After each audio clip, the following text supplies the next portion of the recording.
જિલ્લાના શિક્ષણ મંત્રી કુબેરભાઈ ડિંડોની અધ્યક્ષતામાં ગળતેસરના વસો ગામ ખાતે સરસ્વતી વિદ્યાલય નવીનીકરણ શાળાનો લોકાર્પણ કાર્યક્રમ યોજાયો। આ પ્રાથમિક શાળામાં 4 કરોડનું દાન આપનાર દાતા રમેશભાઈ પટેલ પણ યુએસસી વસો આવીને હાજરી આપી કાર્યક્રમને સફળ બનાવ્યો હતો।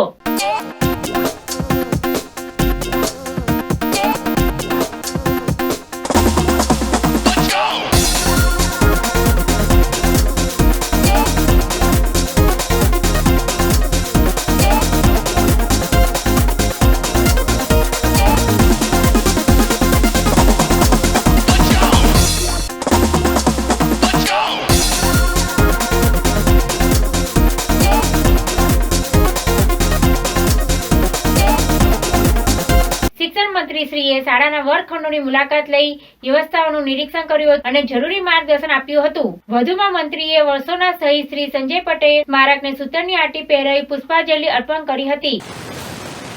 આ વર્ષોની ભૂમિ પર એના બાળકો અને એના વાલીઓ માટે સૌભાગ્યનો દિવસ છે કે આપણા માતૃભૂમિ ચેરિટી ફાઉન્ડેશન યુએસના મદદથી સન્માનીય રમેશભાઈ અને કલાબેન ના નેતૃત્વમાં જે આતબર રકમ 4 કરોડથી ઉપરની રકમથી નવીનીકરણ નહીં નવીન મકાન આ વિદ્યાનું સંકુલ નવું જે બનાવ્યું એમાં 30 જેટલા જે રૂમો છે 15 રૂમો તો એસી બનાવલાયા છે, સાથે સાથે 18 જેટલા શૌચાલયો છે, 120 પંખા લગાવ્યા છે।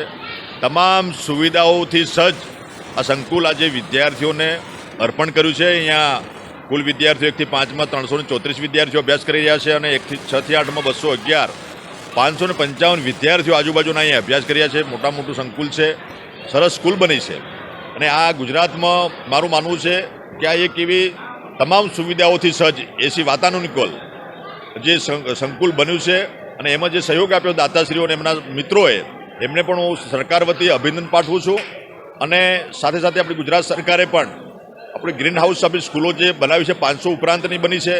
એસએસના માધ્યમથી આપણી 22,000 જેટલા ઓરડાઓ તૈયાર થઈ ગયા છે અને બાકીની જે ખૂટતી કડી છે એ ચાલુ છે।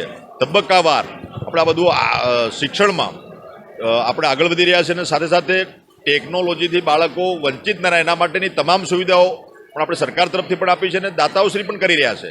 અહીંયા ઇન્ટરેક્ટિવ પેનલ છે, કોમ્પ્યુટર લેબ છે, સાથે સાથે સ્માર્ટ ક્લાસ છે, બાલવાટિકાના બાળકો જે છે, સંગીતના સાધનો છે, આ બધી જ વ્યવસ્થા અહીંયા કરી છે। મારા શિક્ષક મિત્રો જે છે અને વહીવટી સ્ટાફ એ બધા સાથે મળીને સમન્વયની ભાવનાથી અહીંયા તમામ સમાજોના બાળકો જે ભણી રહ્યા છે અને તમામ સહકાર આપી રહ્યા છે એનો પણ આનંદ છે।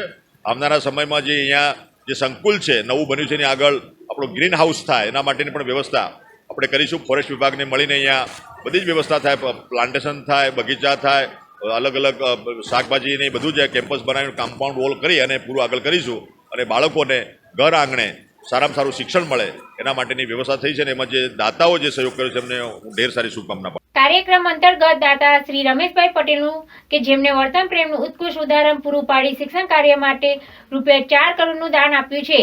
તેમના પત્ની શ્રી કલાબેન પટેલનું મંત્રીશ્રીના હસ્તે ફુલહાર કરી શાલ ઓઢાડીને સન્માનપત્ર સાથે સન્માન કરવામાં આવ્યું। સાથે જ વસો ગામના રમત, કલા, શિક્ષણ અને આર્મી સહિતના ક્ષેત્રે દેશ સેવા માટે કામગીરી કરનાર તમામનું મંત્રીશ્રીની ઉપસ્થિત સન્માન કરવામાં આવ્યું હતું। આ પ્રસંગે માતૃભૂમિ ચેરિટી ફાઉન્ડેશનના પ્રમુખ અને દાતા શ્રી રમેશભાઈ પટેલને બાળ કૌશલ્ય કેળવણી અને જીવન વિકાસમાં શિક્ષણના મહત્વની વાત કરી ગામના વાલીઓને તેમના બાળકો અને ખાસ કરીને કન્યાઓને શિક્ષણ અપાવવા ખાસ અનુરોધ કર્યો હતો। સાથે જ શાળા નિર્માણના કાર્યમાં સાથ આપનાર સૌ પરિવારજનો, મિત્રો, ગ્રામજનો અને સરકારનો આભાર માન્યો હતો। આ પ્રસંગે શાળાના વિદ્યાર્થીઓ દ્વારા સુંદર સાંસ્કૃતિક કાર્યક્રમ રજૂ કરવામાં આવ્યા હતા। કાર્યક્રમ અંતર્ગત ઠાસરા ધારાસભ્ય યોગેન્દ્રસિંહ પરમાર, જિલ્લા કલેક્ટર અમિત પ્રકાશ યાદવ, જિલ્લા વિકાસ અધિકારી એસડી વસાવા, પ્રાથમિક જિલ્લા શિક્ષણ અધિકારી પરેશ વાઘેલા, પ્રાંત અધિકારી કરમ પ્રજાપતિ, જિલ્લા શિક્ષણ અધિકારી કલ્પેશ રાવલ, માતૃભૂમિ ચેરિટી ફાઉન્ડેશન ટ્રસ્ટના પ્રમુખ અને દાતા રમેશભાઈ પટેલ, શ્રીમતી કલાબેન રમેશભાઈ પટેલ, પૂર્વ પ્રમુખ નયનાબેન પટેલ, પૂર્વ જિલ્લા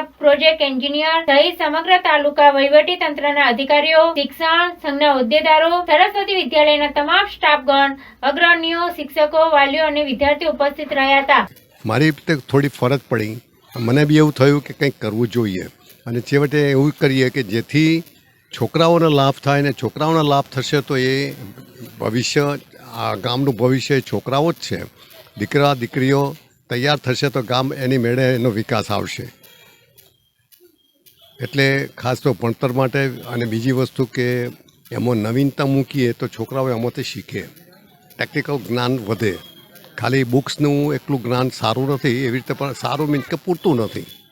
બાકી ટેકનોલોજી, સાયન્સ, એ બધું જે અભ્યાસ થાય એનાથી હંમેશા આપણો વિકાસ થાય છે. જીવનનો વિકાસ થાય, હેલ્થનો વિકાસ થાય અને આપણા વિચારોનો વિકાસ થાય. વિચારોનો વિકાસ બહુ જ જરૂરી છે. જ્યારે વિચારોનો વિકાસ નહીં થાય તો કદી કશું બનવાનું નથી. પણ માણસની જે આગળ તો મનુષ્યનો જે જીવ મળ્યો છે એ કઈ વસ્તુ દુનિયામાં અશક્ય નથી. એ છોકરાઓને લાગવું જોઈએ કે જેથી તમને થાય કે આવું થઈ શકે. યસ, યુ કેન, તમારાથી થઈ શકે.